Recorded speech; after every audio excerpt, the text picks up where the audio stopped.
The Collective Whisper Podcast with Simon K.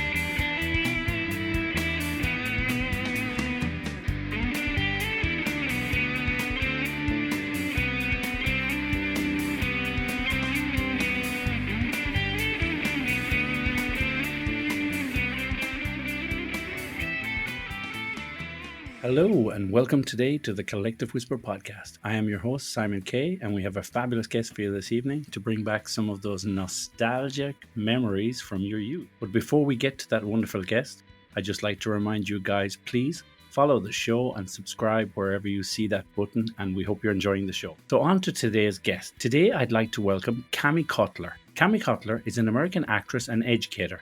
She's best known for her role as young Elizabeth Walton, which she played in the series The Waltons and the television film The Homecoming, A Christmas Story from 1971, as well as a number of later Waltons reunion productions. Cotler reduced her acting roles while she attended the University of California, Berkeley, earning a degree in social sciences. Her first teaching job was at a small rural Virginia school in the Blue Ridge Mountains, much like the fictional one she attended on The Waltons. Cotler returned to California in 2001 and took a position teaching 9th grade at Environmental Charter High School. In 2004, Cotler accepted the job as co-director of the Ocean Charter School, a position held until 2007, when she started her own educational consulting business. She served as the founding principal of Environmental Charter Middle School, an educational facility in southern Los Angeles County, California. In addition to working as an educator, Cotler ran her own boutique travel company and managed a San Francisco cafe. She has reprised her role as the youngest Walton child in each of the Waltons reunion movies, and she occasionally makes speeches and personal appearances. In 2010, Cotler was seen on a Waltons Cats reunion and series retrospective that aired on cable network INSE.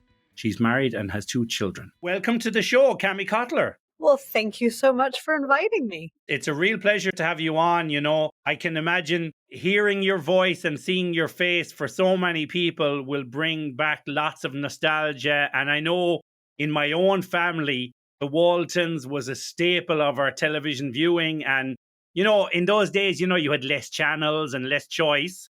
But there was these shows, we used to always look forward to The Incredible Hulk, The Waltons, Knight Rider. You know, there was all these kind of shows. I was telling Kami just before we kind of came on air there, how I've reintroduced The Waltons and Little House on the Prairie to my children, and they love it. So it's one of these test of time shows, isn't it? I think that's been the most delightful surprise, honestly, was that we could never anticipate that, 50 years later, people would be sharing it with the next generation down. And now when we do an event or go and meet and greet people, I'll have people walk up and talk to me, and I'm like, you weren't alive when the show was last broadcast. Yeah.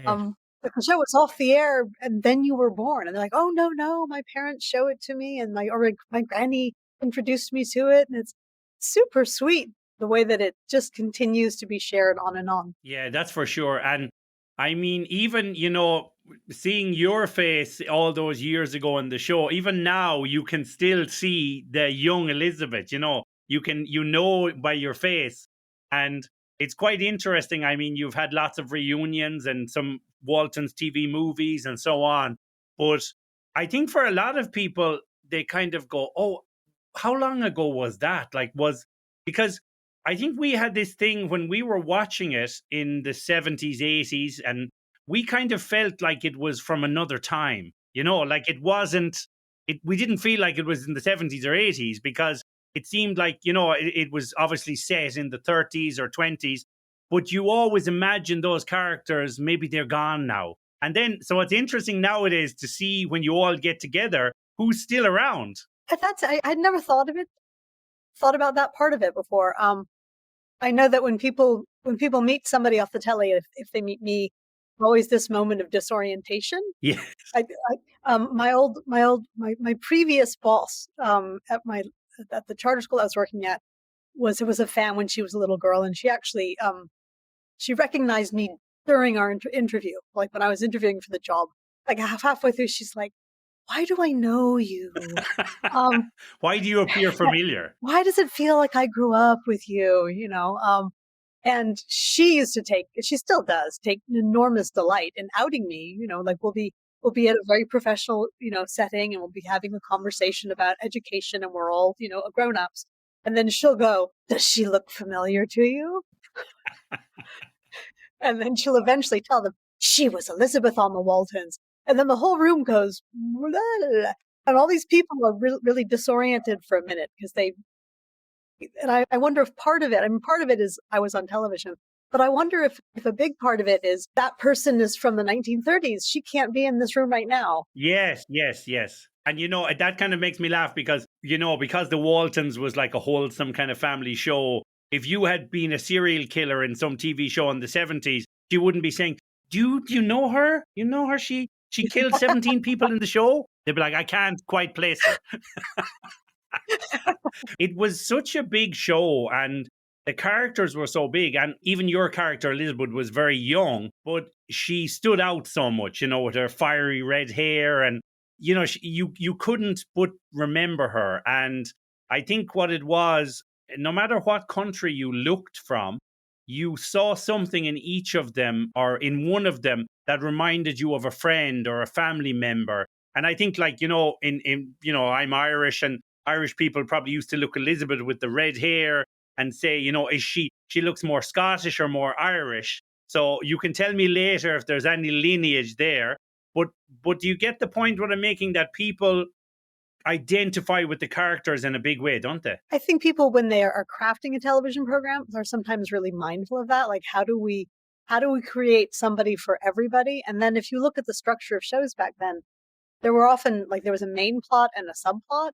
And the main plot tended to be the grown-up plot, and then the subplot would feature one of the children. And in an elegant script, there'd be some sort of parallel learning going on for both the grown-up story and the child story. But it gives you a way for everybody in the family to be in the room. And of course, back then, everybody in the family was in the room because we didn't have, iPhones, and we didn't have streaming, and we didn't have watch on demand. We had typically a television in a living room that was going to be do one of 3 channels, 4 channels maybe at that time. So like if we go back, and because with all the reunions and everything, but if we go back to the beginning of your acting career, how did it start for you? Was it by accident or were you seeking roles as a child? It was very much by accident. My family, my parents and my little brother, we all lived about an hour away from Hollywood, from where the studios were. And my mom had a full-time job. She worked at IBM in systems engineering and marketing. So she had a real career that she was in love with. And my dad was running the family clothing store that he'd inherited from his folks. Okay. So everybody was busy. I was in preschool. Nobody was looking for a television career at all. But my mom happened to take us to a photographer for those, annual photos that you give to your grandparents, those kinds of things. And I was very small for my age. And I had lots of red hair, and I think I never stopped talking. You would have been 6 that time, 5 or 6? I was 5 then, and the photographer said she could absolutely do commercial work. Here's the name of an agent. And then my mom says I pestered her. Mommy, I want to be on television. Mommy, I want to be on television. Mommy. So she sort of said fine, and she sent the photos to the agent, and the agent called right back and said we'd like to meet her. Wow. Met me and said, bring her, we'll get in touch with you when she's 6, because as a 5-year-old in California, there are lots of laws that protect child actors. And the number of hours you can work at 5 is drastically different than the number of hours you can work at 6. Yeah. So my mom thought nothing more of it. And then lo and behold, right after my 6th birthday, she got a phone call from the agent saying, we'd like to send her out. And this is how the industry worked, right? They'd call the mom and say, can you have her in West Hollywood at 2:00 today? Okay. Yeah. My mom's like, hell no, I'm like downtown working, and she's in Orange. She's an hour away from me. And I have a job. I have things I have to do. And so I think my mom was the only mother at the time who would negotiate with the agent and be like, no, I could have her there tomorrow, or I could have her there at 4. So she took me on a couple of interviews. She thought the whole thing was ridiculous because hours of driving for her. And essentially they'd take me into a room for 15 minutes and I'd come out again. And then my mom would say, what happened? And I'd say nothing. She'd say, who was in there? And I'd say people. She's like, well, no. She thought, we'll give up in a couple of weeks. She'll get bored and we'll just give up. But before that happened, I got a call back for The Homecoming, which was the TV movie that became the series The Waltons. Yeah, that was 1971, wasn't it? 1971. So I was 6. It was the first thing I'd ever done. My mom had to scramble for who's going to watch her? Because an adult has to go with you to the set. So she had to take a week off work. She had my dad to take a week off work. My grandmother took some time off. My uncle watched me like it was this sort of nightmarish childcare scenario to get me to the set every day. and home again, always, driving an hour and a half each way. So it was, because you have like Walton Mountain, and that was kind of set like I think in Virginia, wasn't it? Mhm. Yeah. But then the true location was in the Los Angeles, not a sound studio, but like a kind of what would you call it? Like it was like an outdoor sound studio, no? The show is supposed to be in Central Virginia, which is where Earl Hamner, who's the creator of the show, actually grew up, and his house is still there. The show was filmed at what was then called the Burbank Studios, but which was the old Warner Brothers Studios. And Hollywood, old-timey movie Hollywood studios have a section of sound stages for all the interior filming, and then a big back lot with, a Midwestern street and a Western street and a jungle and various lakes. So we were filming in the same place that Music Man was filmed, part of it. Yes. Camelot was filmed there. I watch old movies and go, wait a minute, I've climbed that tree. They use similar scenarios and locations, yes. Yeah, it's all built already. Ever watch the Gilmore Girls? Yes. My daughter watches it now, actually. You can tell if she goes to one of the early episodes when they're first finding the inn, that's the Walton house. Okay. So that's the exterior house, which is on the back lot of the Warner's lot. And in the middle of the lot are all these craft houses, with people who are experts in carpentry, in building, in painting, and in plants and botany, and they just transform these different sets. Going in and like ripping off the dormers and putting in different window frames, and then pulling out the plants and putting in new kinds of plants, making it look different and so on. If you've worked there, if you grew up on that set, you're like, I know that house. That's the house I grew up on. Like for me, when I think of the Waltons, you used to come out of the house and you had the barn and the sheds and it was like they used to do carpentry and different things. Then you had this kind of I always remember it was like a windy turn that disappeared around the bushes. So it probably went into another sound lot. And sometimes you would have scenes where they're driving cars like on roadways and stuff. So that was all on that sound studio, was it? It was almost all of it. About a couple of times a year, we would go to a place called Franklin Canyon, which is in the Hollywood Hills. So still in the middle of the city, but it's like a reservoir and it has some pine trees and things. And then about once a year, we drive about an hour and a half north of the city up into the mountains there and film in a place called Fraser Park. So the sort of vistas, with mountains in the distance. Yes, when they look out over the valleys, and that's all from Fraser Park. And people if I meet a botanist, they know that we did not film in Virginia. Okay, but they know by the plants. Because they're like, oh no, those are the wrong shaped trees, and that's not the landscape. I always remember this one. I think it was you. I don't think it was Mary Ellen. I think it was you. There was one scene in the Waltons. I think you hid in a trunk.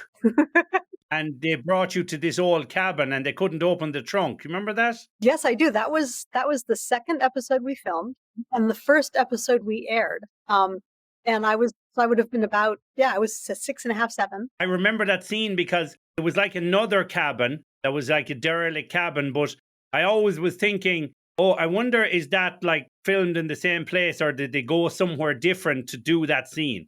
There were 2 places where they would film other exteriors for houses that were rural. Yeah. There was a little exterior house set right by the pond, by Drusilla's pond, that they would dress differently for different things. And then for a while, there was a little house set right across from where Agassi's store was. Yes. Right in front of the pretend cave. There was also an episode in a cave. Oh, yeah, that's right, yeah. The episode you're remembering was called The Foundling. The Foundling, yeah. The premise was they find a little deaf child on the doorstep. And her father doesn't want to accept that she's deaf and he doesn't know how to communicate with her. Yeah, I remember it. He teaches things that she's a throwback, is the old-timey term. And she gets left on the doorstep. Funnily enough, the actress who played her mother went on to play the teacher, Mrs. Beadle, in Little House on the Prairie. The blonde woman. So that's one of the little... Oh, okay, yeah. Charlotte Stewart, he's a hoot. But the story that I remember from that was they reassured me that I wouldn't have to be in the box for very long because I was a little girl. And what I remember from it was like they would open the box between shots and then they would spray me with water to make me look sweaty. And then they'd shut the box again and then shoot the scene of Dawn Walton, of Daddy trying to find where Elizabeth is. And so it was just being in this box in the dark, and then the lid would open, the light would come in, they go squirt, squirt, squirt, they'd slam the light, they'd slam the lid again, and then we'd run the scene, and then the light would, so it was just in and out. When they screened that one, it's one of because it was the first one aired, they invited all the families to come onto the lot and to watch it before it was aired. And my brother, who would have been about 5 at the time, was sitting next to me. And my mother said that when Elizabeth got trapped in the trunk, that she looked over and Jeffrey's eyes were really big. And he looked at my mom and said, "Does she ever get out?" I was sitting next to him. Yes, exactly. Yeah. I imagine for you, there was, certain scenes through the years, where your character would be at the front and center. And then there's other scenes where it's John Boy or, there's certain, I'm sure they gave you all like a turn at being the star, no? I think they did. I think they did a pretty nice job kind of bouncing back and forth between the different cast members and giving everybody a chance to be featured. I think a lot of times, I have a theory that because it was one of the few shows on television about people growing up in big families rurally. And I think that a lot of writers who've been working in Hollywood for years, who had grown up in, backwoods Tennessee or rural Utah or, someplace out in the sticks on a farm or on a ranch, had a chance to write stories from their lives that they'd never been able to write before because they've been writing for Star Trek. Yeah, and also it wasn't deeply religious, the show. It was more wholesome. You could see their faith was there. But obviously in Virginia and Utah, it's a big Mormon community and everything. Was that decision made not to speak too much about the religion, just kind of about the Bible and God and so on? I think it's a fairly authentic portrayal of the religious beliefs of the Hamner family. The Hamner family, yeah. And of people in Central Virginia. I mean, it's clear that we're Baptists. We go to a Baptist church, we sing those hymns. Mother and grandmother, there's lots of reference to biblical text. And people eventually, like when I was a grown up, I ended up teaching not far from Earl Hamner, from where he grew up. And I began to understand that the little community that he grew up in was kind of rough. It was working class, working people. There was a fair amount of bootleggers in the neighborhood. There were some real rough folk. And I asked one of his sisters, I said, how did you all turn out so beautifully? College going, like this whole family. She had all those kids in a little house in the middle of nowhere. And there was some naughty activity in the community. And she said to me, "Mama didn't let us off the porch unless we were going to a church or church event." And those little churches, they kept close rein. Yeah, and those little churches and those communities serve that function. They're a safe gathering place, they're a nurturing community, and they're the way that everybody stays connected. I think the thing about the Waltons and, Little House on the Prairie and those kind of shows and, later Highway to Heaven and those kind of shows especially, I don't want to say it was like a fantasy land because, you had wholesome families, and for lots of families around the world, they may be having their own problems with their own families and with, addiction and drink and, and domestic violence and all of these things. So it was very relaxing and very it took you away from the real world, didn't it, of family problems? Because like sometimes people make reference, I didn't grow up in a perfect home. It wasn't Seventh Heaven or it wasn't Little House on the Prairie. So it's kind of like saying, though, in those worlds, things happen, but never too bad. It was an hour-long television program in a world where pretty much all the problems had to be solved by the end of the hour. By the end of the hour, yeah. Well, that definitely creates, an unreal environment. But on the flip side, the Waltons worried about money. They sacrificed things in order to be able to afford more important things. We were grubby. When I think about other children on other programs who are always really perfectly, their hair done, right? Like they just let us play, and we squabbled so there were some really authentic pieces to it. However, like you describe, when people come up and talk to us about the show, either they come up and say, "I love the show. I grew up on a farm. I had 7 brothers and sisters, and it was so familiar." Or they say, "I grew up in a really difficult situation. There was a problem with a parent, or there was strife, or there was enormous stress, and I would escape to the Waltons, or I would watch the Waltons and think that's how it's supposed to be." I suppose for families and, and now in modern times, we can talk about these things that were secrets and taboo and never talked about. And I think for a lot of people, there was that certain element of escapism because maybe their own family wasn't anything near that, or they didn't have the support, or, there was lots of substance abuse or whatever. It was a way for children and for even the adults to escape the real world that they lived in and to say, "Oh, well, this family works hard. They don't have a lot, but they stay together. I think there's some, decent models of like how to parent and Yeah. how to have a marriage. There's a lot of things to aspire to. Yes, of course. As an adult, when you look at those shows back, you see the things you missed as a child. You see that relationship, just that human side that maybe you never missed because you were kind of busy watching John Boy writing his books, or you were watching the boys chasing squirrels or whatever. You were looking at children things. But then, as you mentioned earlier, there was the thing where they would have no money and they would be trying to get some money. And then sometimes the kids were trying to help them. And the father would be trying to get the logs, or it was like a working family that needed to survive all the time. Yeah.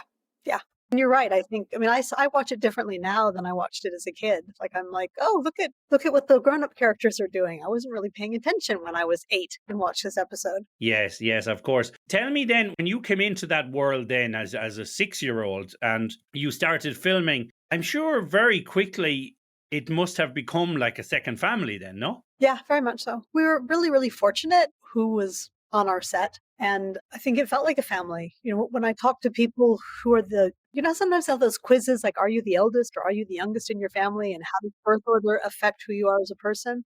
And I totally relate to babies because of the time I spent on the set with all these older brothers and sisters. But I also relate to the eldest because I was the oldest at home. How many was in your family, in your real family? 2. Yeah. Okay. So I've had like these 2 experiences, and it took me years of like if I heard that the other kids were, the other actors were the kids, We're the kids, yeah. the other kids were getting together, I would be like, I'm not there. Like, what if they leave me out? Just like I was the youngest, worried that I was being left out, and I had to like self-talk, like, hey, you're a grown up now. It's okay. Yeah. The show obviously went on for years and years, but it was reunion. So you would go away from it and then come back. And the question I'm wondering is because whenever we used to watch the Waltons, it always felt like it was a TV show, but yet there was a lot of TV movies, no? So did you feel it was more of a TV show or TV specials? We were a series. We filmed almost one entire episode every week. So we got there in the summertime and we worked all the way through till spring, and it was 5 days a week with a deadline and grinding and cranking out television. Would they have like a season or so many shows and then come back for the next season, or it just continuously kept going? No, the way it worked in the States then was you'd film a season, which would be say 20 some episodes, and then they would usually have us film a couple more, like certain shows they'd ask them to do a longer season. And then you would break for like a month and a half hiatus, which is when I would just go back to regular school. And then you'd come back right as summer vacation started, we'd start filming again. And then that would be it again for the year. When the show was canceled, another network picked us up and made 3 2-hour movie of the weeks. And then later on again, there were, I think, 3 reunion specials. So we've made, I guess, 6 2-hour movies of the week. Okay. They recently made another version of the Homecoming, the Christmas story. So they brought in all new actors. But it was different actors, or no? They brought Richard back to do the narration. Rose John Boy as a man was by this who played John Boy as a young man. And then it was fully cast with all other actors all the way through. And they said it again in the 1930s and just told the Homecoming story over again. The problem is nowadays with movies and things, they're being remade, and sometimes it amazes me, they'll take some shows and they say, let's make it a comedy. And you're like, but that wasn't really a comedy. It might have been tongue in cheek and a bit cliched for the time. But nowadays they say, well, we can't tell it the same way. Like I mentioned that show, as a boy, I used to watch Knight Rider years ago with David Hasselhoff. And then someone said, oh, they're bringing that back as a comedy. I'm like, it had its own kind of humor, which was dry. But I mean, you just should, it's an action show with humor in it. Yeah, no, I totally know. And one of the things that dawned on me when they made the current remake was just how much farther away they are from the time period, right? So when we made it, we were filming about 1933, and we were shooting it in 1971. So we were less than 40 years away from that time period. Even the look, I mean, the thing about it is nowadays they have modern cameras and so on. So you get a more pristine look and it has that maybe more real. But in your show, in that time, the look and the camera feel of the camera suited everything. Well, and part of it was that we were, again, so fortunate to be working with people who had been significant filmmakers, Hollywood's heyday, right? So the first few years, our director of photography was Russ Meddy, who had worked with Orson Welles and Douglas Sirk. He was an old-time movie maker, and he knew how to do that. So the lighting, the set design, like the intentionality about making things look old. Also, back then on the Warner's lot, there was a prop house and a furniture house, and our clothing was often from the 1930s, right? Because they kept everything. I mean, there were even Yes, moments, I think yes. John Walmsley once opened a jacket they'd given him and it said like Wallace Beery inside. So you'd get these old 30s movie stars, old clothing from things they'd once done that would cycle back through our set. So when they tried to do the reunion show now, I mean, the remake, first of all, they filmed it in Atlanta. They were in a place that doesn't have as much resource as far as filmmaking as, say, Hollywood would. Secondly, they're just 50 years further past the time that they're trying to recreate. More out of touch, less things available, right? And then finally, they work on such a different schedule. Like, budgets are not the same. Back then, they were making a TV series that, 18 million people might watch, right? Like that was possible. Whereas today, a successful show gets, a tenth of that viewership. I saw actually a post on your Facebook page about how many TV stations are still running the Waltons or showing it. And I think nowadays, what's probably brought it back to life a little bit is the streaming networks. Because, maybe some TV stations don't run it anymore. But I think the fact now you can turn on Netflix or Hulu or some stations and say, oh, I wonder is the Waltons there? Or I wonder is Little House on the Prairie? You find it and then you're like, oh, and you start watching. The great thing, like I did with my kids, was reintroduce myself, but introduce it to them. And you say, we used to always watch this. And like, for example, my wife was showing my daughter Seventh Heaven, this show, Seventh Heaven, and she loved Seventh Heaven. And I could see, and the same, she loved Little House on the Prairie, and she loved the war. She got those messages from it. And like she's 12 years old now, but she still watches those shows. And I think she just likes that they're nice to each other and there's respect and. Yeah. I mean, if you look at the way television is now today, it's like there's a channel for everybody because there are so many choices. And you're right. When the show first went off the air in the 80s, they didn't really show our show. Didn't syndicate in the same way that, say, I Love Lucy had or Dallas. Dallas went on. I remember with Dallas, there was a resurgence of Dallas, I think, in like the 90s, again.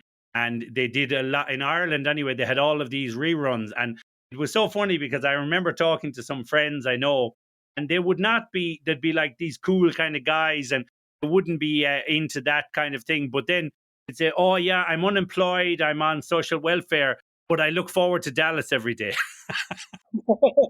And then with kind of daytime television, Yeah, yeah. and everyone else is out working and they're slacking, they're watching Dallas. Maybe the Waltons. I know for a while we were showing on like Sunday mornings in England. Okay. I knew people were like, oh yeah, when I have a hangover, I watch the Waltons.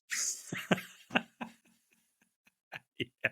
Don't remind you of the debauchery the night before, Yeah, nice and calm. Yeah, I'm trying to remember actually.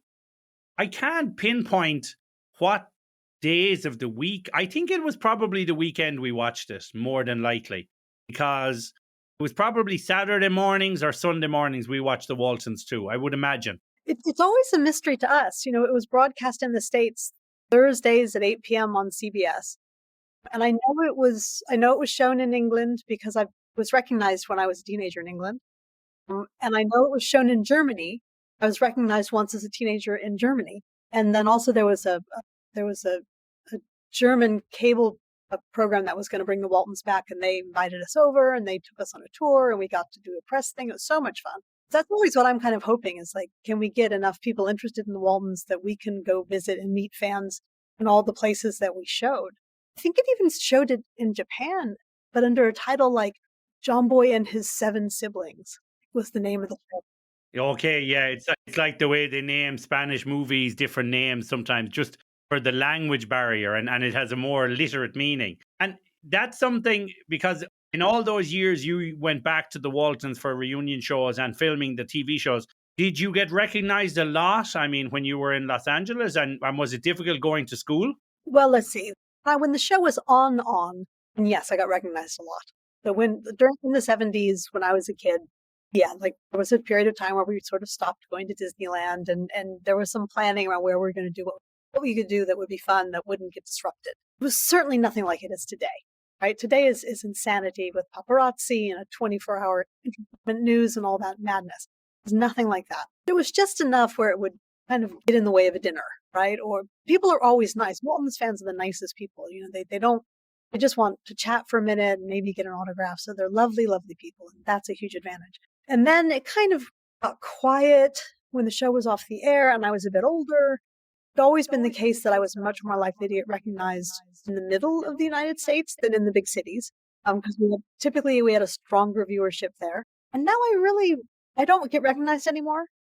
But if we do an event, just not that long ago, we were in Missouri for kind of a festival where they invited us to come out, and I guess 5 of us were able to go. And we just, spent the day answering questions and signing autographs and meeting people. And the line was like 4 hours long. So there's still loads of people who feel the connection and who will, make a little trip to come out. We had people come as far as Florida. I mean, they were driving hours just to come remember and tell us, how the show had impacted them and ask a question. It's extraordinary. I mean, it's certainly nothing anybody could have anticipated, the way it just keeps growing. Yeah, and I imagine every few years there's a resurgence because, like I said, you maybe new young audiences are reintroduced or introduced to it and so on. And then people go down that nostalgic highway, and they're like, oh my God. And it's one of those things because it was an iconic show of at the time, and it developed its own cult status because it brings you back. There's no, you look at the Waltons or you look at Little House on the Prairie or you look at any of these shows from your childhood, and it brings you back straight away to that time and that feeling being on the couch when you were 7 or 8, And I think that's what, for people, it's a great feeling. And to see, I think in the Waltons there was a real feeling of family, and their struggles, and the parents trying to keep everybody together, and the grandparents still living with them and everything. So it was very close knit, wasn't it? Very close knit. And I think, when you start to parent, right, there's a certain kind of nostalgia that comes with watching your children pass through the ages that you can remember being. And you want to share with them, like when they're 5, you want to buy them the toy that you loved when you were 5, or you want to read them the book or show them the television program. I know we went through that with our kids. Like, I have to share with them the things that I loved when I was a kid. And then I think too, because there's so many different cable channels showing the show all hours of the day and night, people are more likely to just stumble across it. Like you sort of stumbled across it and be like, that's right. I remember those days. There's iconic moments in the show, towards the end of the episodes when they're sitting around the radio, or, you know what I mean? Where it's kind of, yeah, isn't it? Oh, yeah. Richard Thomas, who played John Boy, is currently touring the United States playing Atticus Finch. Atticus Finch in To Kill a Mockingbird, the play. Oh, yes. And he says that every so often he'll be in the theater and he'll be doing the play, and you can hear somebody go, "Good night, John Boy." Yeah, I mean, that line, that's right, just lives forever. I remember, just as kids, you make that joke. Good night, John Boy. Good night, Mary Ellen. Good night, Elizabeth. There was always that like little dialogue they had that every brother and sister had themselves over the years, where your parents are like, "Be quiet, go to sleep," and then probably some more rude ones. "Shut the fuck up," But the thing is, it's something that we all have done, where we're like trying to run away from the night. You're still trying to make the day longer. You don't want to sleep, and yeah, exactly. And that was kind of, with that, it was nearly like they were just hanging on, and then it was saying their good nights and everything. And people made a joke of it, but it had a deep kind of lasting impact, didn't it? Well, and think about how genius of remembering something from your own childhood, which Earl Hamner had to do, which was the fact that he grew up with, all these brothers and sisters in a tiny house, such a tiny house, the real house. And you said that house is still there, no? Yeah. Wow. It's in Schuyler, Virginia. It's a little, I think it's got 3 bedrooms and 1 bath. It's like it's not really a 2 up, 2 down, but it can't be more than 1,200 square feet, that house. That house is tiny. And they would say goodnight to each other through the walls before they went to bed until their father said, And now it's kind of a museum, no? Or it is a museum and also like a inn where you could rent it out and spend the night in it. And then right down the street from it is a brand new building where a woman called Carol Johnson has built the replica of the Walton house. So the one that you see in the television, she's got the same front porch. She's been collecting for years because she's a huge fan. You know, the furniture and the dishes and the props. She finally finished building this bed and breakfast, and she named it John and Olivia's Bed and Breakfast. She invited cast members to be the first guests. We got to go and spend a night there, and we got to have dinner at the dinner table. And we commented it's the first time we'd ever eaten a real meal at the table. So we'd have lots of like, you know, eat and pretend to eat, and then shove it back in the fridge, shoot it over again, and then scrape it back in the bowl and put it back on your like pretend meals. you were like hungry, pretending to eat. And trying not to eat too much because you don't want to get stuffed because you're going to film this for the next, 3 hours. But to actually sit down and like eat a meal from beginning to end naturally, we'd never done at the table. And it was funny too because when we finished eating, we said, "What do we do with the dishes? Like, where do we rinse the dishes?" She pointed at the sink because she's recreated the Waltons kitchen, including the sink. On the soundstage, that sink didn't work. It was just pretend, and if they needed water to run through it, they would just rig a hose and a bucket and just do it. You're like, no, we never washed them on the show. We're not washing them here. It never dawned on us that we could turn the thing and the pots and the water would come out. That just didn't even cross our.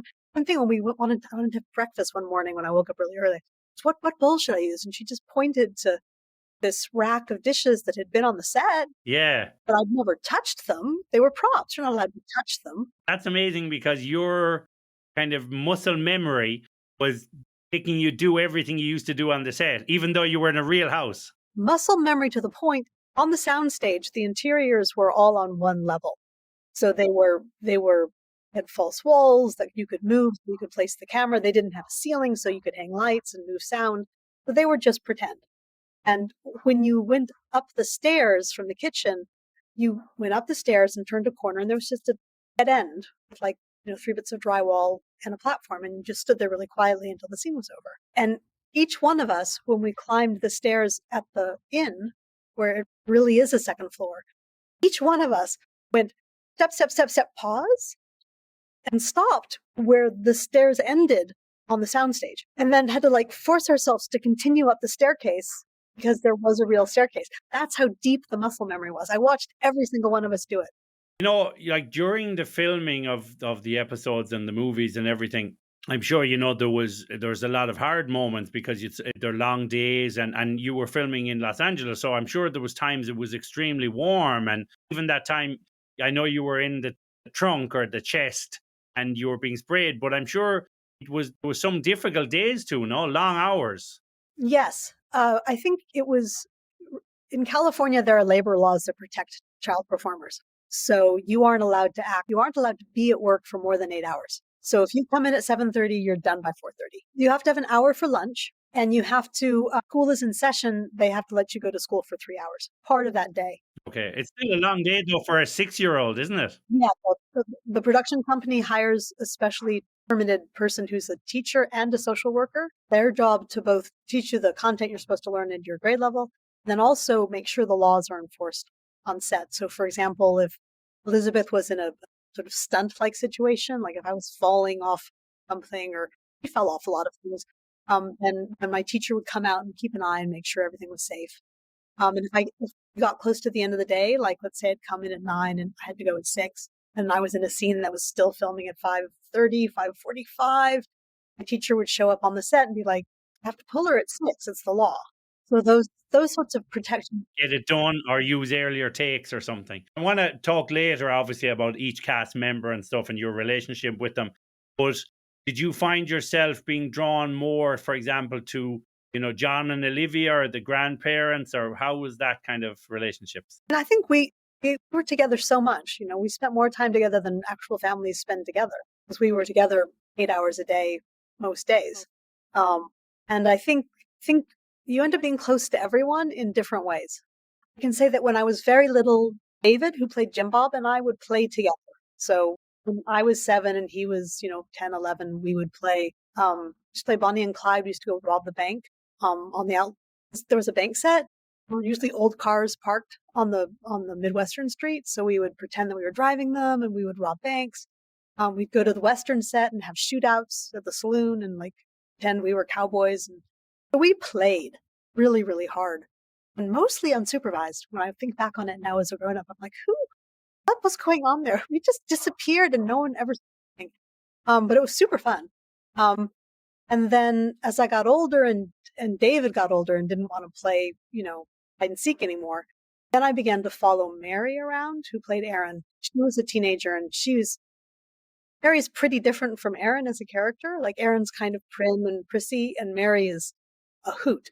Really fun to really, really deeply amusing human. So I would follow Mary and watch her be funny and hope that she wouldn't get annoyed by me and make me go away. One thing I used to always notice was when you watched it, I mean, everybody is kind of central and everybody is, focusing on them at different times. But a lot of the time, there was a strong focus, obviously, on Jim Bob, or not Jim Bob, but John Boy, and but also Mary Ellen as well, because they were similar age, and they were kind of like when they'd have moments of rebellion, or he would talk her down from the ledge, and vice versa. So there was a lot of emphasis on them too, wasn't there? Yeah. Well, Richard was the show's star, and in fact, the story is that they asked Henry Fonda if he wanted to play the father character, and that he read the script and said, you have a star already. Like the kid is your star. It's not going to be the father. But he said no to the project because he really felt that it was about John Boy. He's the narrator and it's framed through his recalling. Richard is a sublimely talented actor. Yeah, he's very good. And he, as you said, he had that unmistakable voice and it was very calming and soothing, and he told that story so well. Like he wasn't just an older man narrating the show. He was talking and he was in the show and everything. So it was a great find, wasn't it? Well, the narrations for the original series are actually done by the creator of the show, Earl Hamner. Earl Hamner did, that's right, yeah. So that's why you have that fabulous old Virginia accent. That's right, yeah. Now that you say it, then John Boy would do some narration too, no? I don't think that he usually did any narration.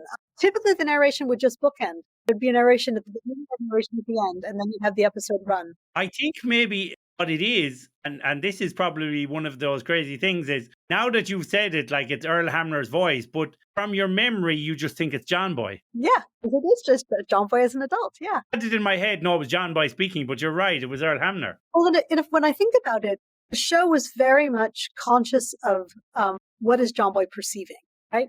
So a lot of times when things were happening, the director and the filming was done in such a way to make you aware of John Boy was noticing what was happening.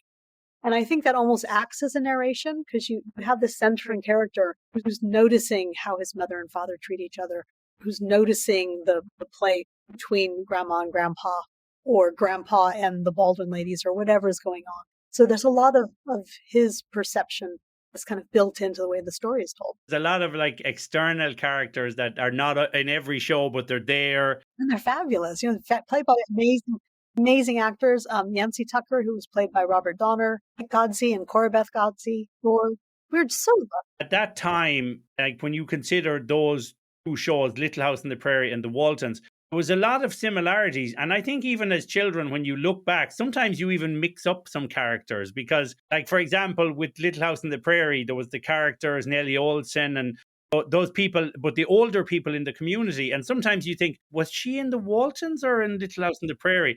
Because there was similar kind of ideas, different towns, but sometimes the characters seem very similar, couldn't they? Yeah, I think the first time I met Melissa Gilbert, who played Laura, I said, people ask you, and she's like, yes. So we'd both had the experience of people being, I know who you are.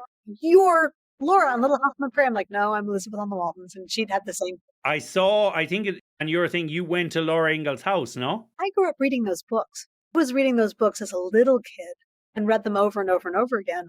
I was a pretty voracious reader. And so when I went to see Laura Ingalls' house in Missouri, I didn't really watch the TV show.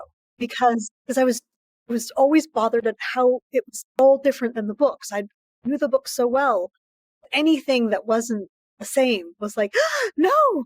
I was just very conservative about that. I had trouble watching Little House because I was such a fan of the books. Little House on the Prairie, I think, like if you compare it to the Waltons, it was sadder, wasn't it? Because it was, there was some tragic things happened in Little House on the Prairie, with Albert, and Mary went blind, and so there was. I know there was. I suppose in the Waltons there was no real death, was there, or no? I think the tragedies that we had to incorporate had more to do with the actor's real lives. So Will Geer passed away when the show was still being made. So we had to incorporate the fact that Grandma had died.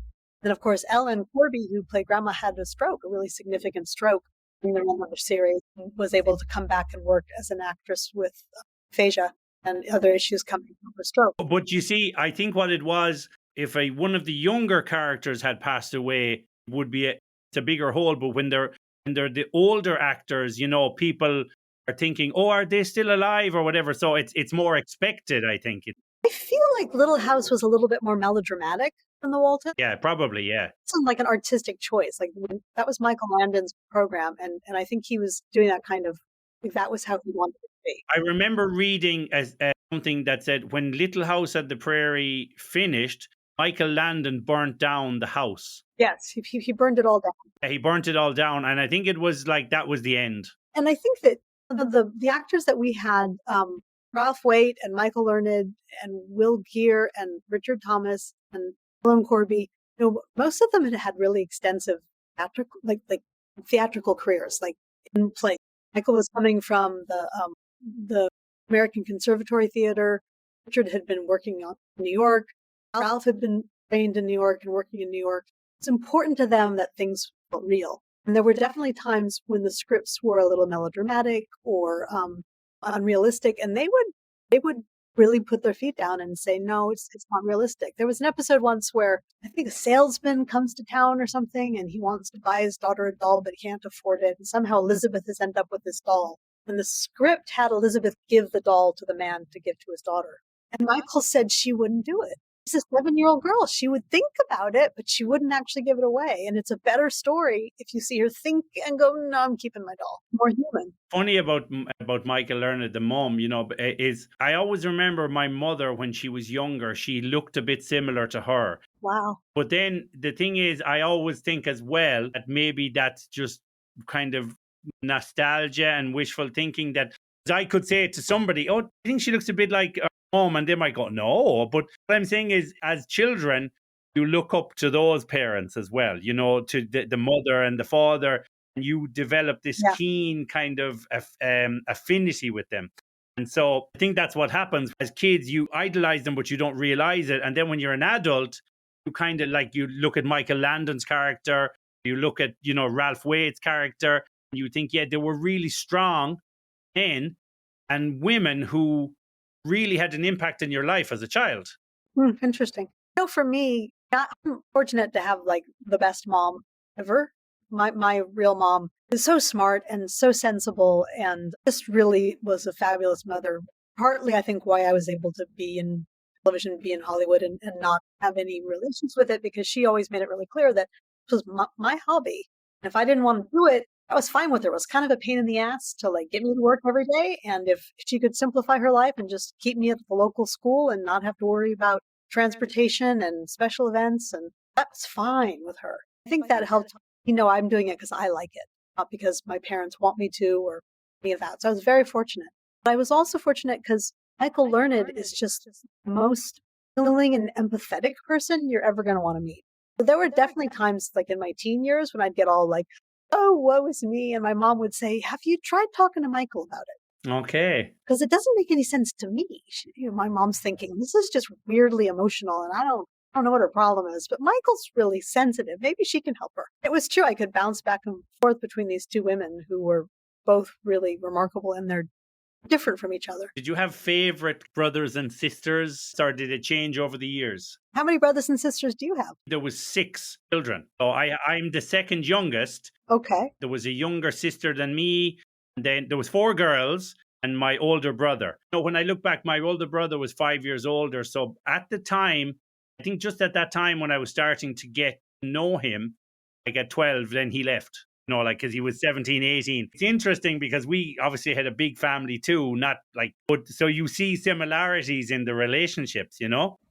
But for you in that, like when you were filming it, did you have particular actors who you kind of felt were like more like your brothers and sisters? I think it's the same as any big family, right? Which is that there are all kinds of dynamics at play. Like I think the dynamic you just described, which was just as you were getting old enough to like make that connection, the brother who was 5 years older, he went off and you didn't get a chance to like keep moving it. So because of the age differences, I think as I grew up, I kind of discovered each one of my Walton siblings in different ways. That makes sense. And when we get together, now it's even better because we're all grown-ups, actually we're all old. So No, you're not old, you're just older. when we get together, it's just fun. No, it's great because I was just looking through the cast. I mean, no, and I know I was watching a YouTube video of you did an interview with Judy, Judy Norton. Mhm. It was great. And, the thing is, like, everybody's obviously older looking, but you can still see their face in there. That like, you still see them. You go, oh, like, that's why you said earlier, people go, I know you from somewhere. How do I know you? I mean, the gesture stays the same. Like there's certain ways of Yeah. being that individual people have that it's like if you ever get to see video of like your parents when they were before you were born, you're like, oh wow, that's still my parent. I mean, that's weird because they don't look like that in my imagination. But even if like, I watched some old Super 8 footage of my dad when he was like 14, Yes, yes. and he's like it's still I could see my dad. Let's talk a little about, like other things you've done, because I know from your IDMB and so on, you've had like a few things. Like, so tell us about other stuff you did after the Waltons or during the Waltons. Acting career was pretty short. I mean, not short, it was long, for 10 years.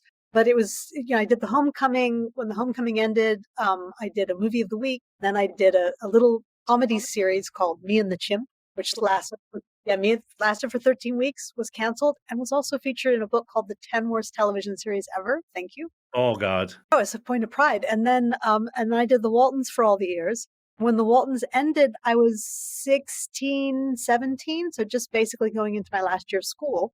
And I was able to apply for a special program that lets you go to college for your last year of school. So you finish whatever courses you're missing for your high school diploma, and then you also take freshman classes at a university, living at a university, which was great because I'd never really been to school for a full year. I'd always had a show in the middle of the school year. If that makes sense. That's the difficult thing, isn't it?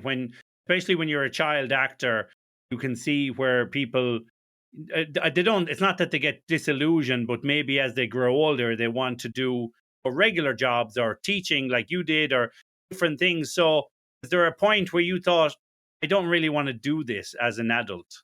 I don't think that it was like a single point. I think that it had never occurred to me to go to college and study acting because I had this very kind of workman-like perspective on acting. Learn lines, hit mark, find key light. Get dialogue right on first try. Like that was kind of how I saw it because we were grinding out a television series. There wasn't a lot of time. Was it difficult to learn the lines or?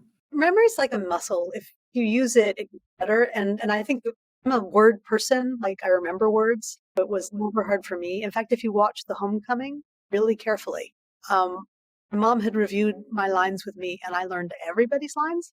So if you watch, sometimes my mouth will. So I'm saying other people's lines along. I'm going to use that as an interesting trivia fact. Like people, I'll say, you see, look at her mouth.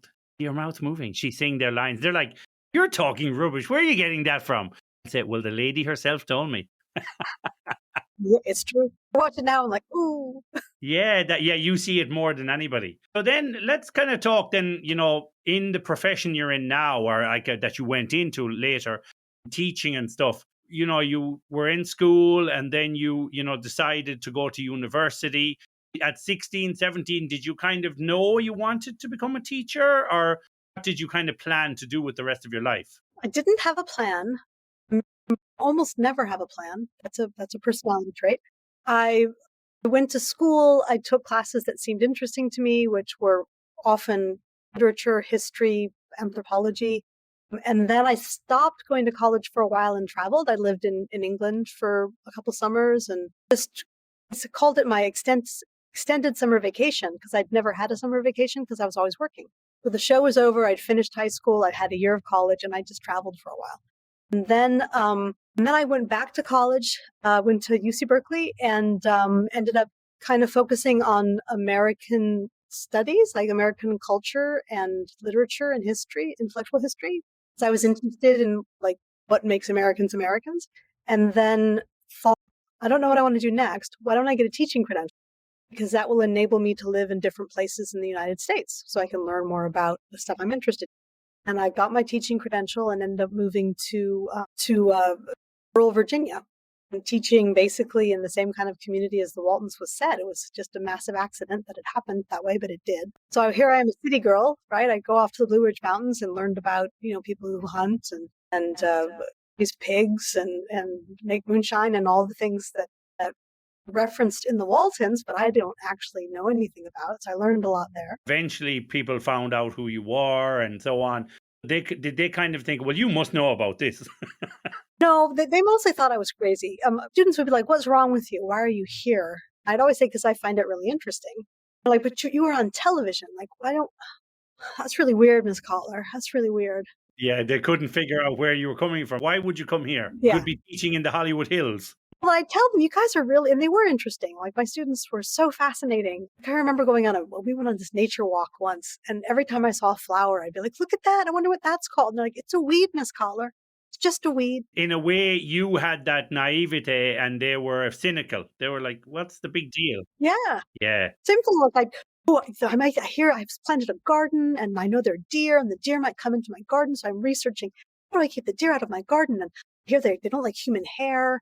I have all these things. And finally, one of my students like, Miss Cotler, I'll shoot it for you. I'll shoot it for you. They were probably like thinking, she's like this weird hippie lady or something, Yes, absolutely. And they were more like, realistic about things. And if it's bothering you, I'll get rid of it. I'll shoot it. Yeah. We can eat it together. But it was, and I think any teacher, like their first 3 or 4 years of teaching, they learn more than their students. Yes, of course. Yeah. That's just inevitable. And you learn so much more about life and yourself too. You learn a lot about yourself. If you're going to be any good at it, you have to learn a lot about yourself. No, of course. And you stayed in education. You were teaching 9th grade and then you were a co-director and so on. Did you kind of find yourself moving more from the classroom to the office and administration? Yeah, I think, again, for me, there's never a plan, all accidental. And we moved back to California because I wanted my kids to know my parents, their grandparents. And clearly living in the middle of nowhere, Virginia, going to make that very difficult.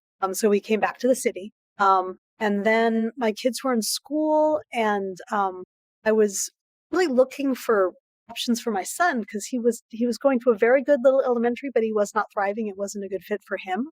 And that got me kind of visiting different public schools in LA that are schools you can choose. So charter schools in California are funded just like any public school based on enrollment. And they teach all the same standards that every traditional district school would teach. And they have credentialed teachers and they take the tests and all of that. They just have more flexibility in terms of how they run their educational program, how they teach. And so there was a group of parents founding a charter that looked interesting, and I started volunteering as another parent on the committees. Because I'd worked as a teacher in a charter school, I was useful. I'd be like, wait, yeah, that's illegal. That won't work. Or there's a solution. And when we got to the place of opening the school, we couldn't find anybody to run the school. And other people on the committees were like, you should do it. I'm like, no, I'm not qualified. I can't do it. No, you should just do it. And we got closer and closer to opening. There was nobody to do it. So one of the other parents who was on other committees and I were like, what if we share it? Like, we'll do it together because you're good at things that I'm not good at. And we'll kind of like support each other and get the school open. And then while we're running it temporarily as the co-directors, they'll find a real principal. We did that for 3 years before we told them we're leaving. You have to find a real principal. I see then as well, you were also, you had your own travel boutique and a cafe and things. Did you find then, like, as, your working career went on, you wanted to try different things too? Yes, and I like to work because I'd always worked. So when there were periods that I didn't have a job, just felt antsy, honestly, just uncomfortable. So I would often be like, okay, what? Looking for somebody to do something. Because I'll do it just so I can go to work every day. So when I was working at the restaurant, it was that kind of job, which was great fun. And I learned a lot.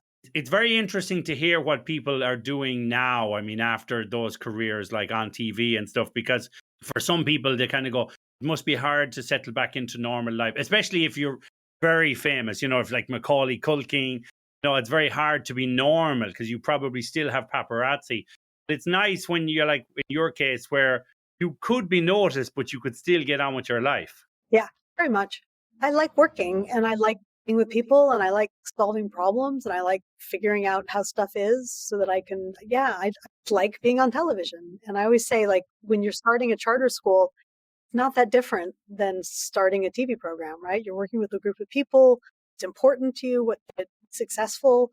Things happen that you didn't anticipate or expect, and you have to like think on the fly how to fix it. And then when you're done, you have a school and kids can come to it and have hopefully a really meaningful experience. So that just feels good, right? Yeah, that's really good. And so, going back to the Waltons, then, do you think, because they made that other kind of like a type of remake, do you think that you guys will ever get together again and do another one with all the original people? No idea. Never up to us, right? It would be up to the production company side that they wanted to do that. I can't imagine how it would work because we are all a bit older than the last time we did it.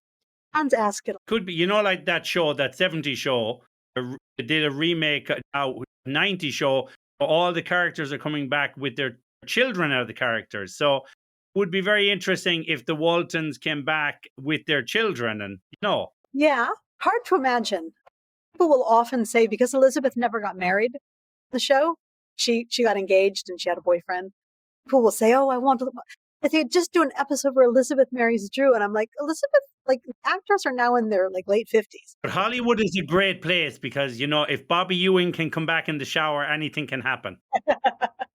That's true, and that's why I don't say no. I think anything can happen. You never say never. So I never say never. I think sometimes the fellow who's producing the remake, which is on the CW, he was so, I think, surprised how many Walton fans like responded to it and sent him, criticisms and concerns, and because it was so important to so many people.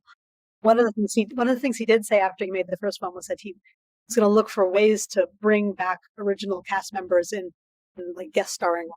It's so Even, sometimes what happens is with remakes, they bring in Hollywood actors or people who are well known, try to fit roles of people who weren't well known when they went on the show.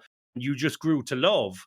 And then you kind of go, how can Dwayne The Rock Johnson be, John?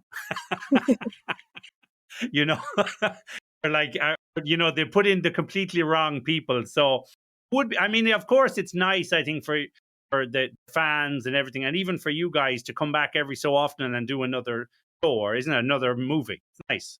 yeah. We have fun working together, and the dynamic is always there. If you put us in a room, you have to warn people. Like if somebody's doing a charity event and they decide they're going to invite 5 of us to come, and they're like, so here's the schedule. We're going to do this first. There'll be a like VIP sort of cocktail gathering, and then we're going to screen something and have a Q&A. And I'm like, just to build in time, we're going to start talking to each other. When you get us all together, having our own family reunion while you're trying to produce your event, you have to remember, they'll be like, we're not exactly sure how this part's going to go. I go, don't worry, we'll just take it over. So we've been doing it for so long. Do it. Don't worry. Don't worry. I was wondering then, for you then, do you have any kind of aspirations for the future, or things that you kind of want to achieve still, or what kind of things can you tell us about Kami Cotler's future? Well, as I say, I'm terrible at planning. So I'm still, I think I'm kind of in a transition, right? I'm not working full time right now in education. I'm consulting and helping the schools that I helped to open. And so I'm doing that, which has been really fun because it gives me a chance to kind of pick and choose the projects that sound most fun. And I'm also looking at having just recently been on a couple different Walton events at different parts of the country, really thinking like, there are fans out there that would love to get together and like we just have just reminisce and tell stories and reflect on childhood and the show and how it moved people and moved them. I'm just looking for ways to create more opportunities for people to do that. So often if we do an event, there are people who can't get to it, right? So like we've done events in the States, and people in Ireland and England go, can't afford to fly to, Virginia or Los Angeles or Missouri to see you all, but I would so love to join you. So we're always thinking, well, how can we get there so we can make it more accessible for the fans that we have all over? But it's hard to please everybody. It's such a big world, isn't it? Yeah, but it's fun to visit, Yeah, of course. This conversation is fun, and anytime we go places and meet fans, I always meet lovely people, and we always have like an extended Walton family reunion, really wherever we go. The great thing is this, like when I release this show, I'm going to have lots of Irish people that are going to be like, oh my God, this will bring back such memories and great memories for them as well. So, and I want to thank you for coming on, and it's been a pleasure talking to you, and it's great to hear those little bits of trivia and how you made the show and relationship with everyone and how your life has progressed and changed over the years. So thank you very much. It's been great fun for me. Thank you for inviting me. And I look forward to hearing how you're building your bits of trivia and people are watching Homecoming with you in the future. Of course. I'm going to pull it out of my secret weapon. Kami Cotler from the Waltons. Thank you very much. Thank you. Thank you very much, Kami Cotler. That was a pleasure talking to you. And it was really nice hearing all the stories about the Waltons and about your childhood filming in the Blue Ridge Mountains, which actually was in Los Angeles, but for all of us, it was in the Blue Ridge Mountains. And it brought me back to all my childhood memories of watching shows like this. And, I think, as I said, now for my kids, it's something that they look forward to and they enjoy as well. So it's, a show that is timeless and will always be there for everybody for years to come. So, thank you for taking the time to talk to us. And it was interesting to hear about your life then and now and for the future. Well done on everything you've done, and best of luck for the future. And to you, the guests at home, thank you very much for tuning in. I hope you've enjoyed the content today, and I hope you've enjoyed Kami and listening to her stories. And we look forward to hearing you on the next show, which is coming soon. And until then, my name is Simon Kay. This is the Collective Whisper podcast. And until the next time, take care of yourself, your family, and your friends, and everybody, all the people you love. Bye-bye.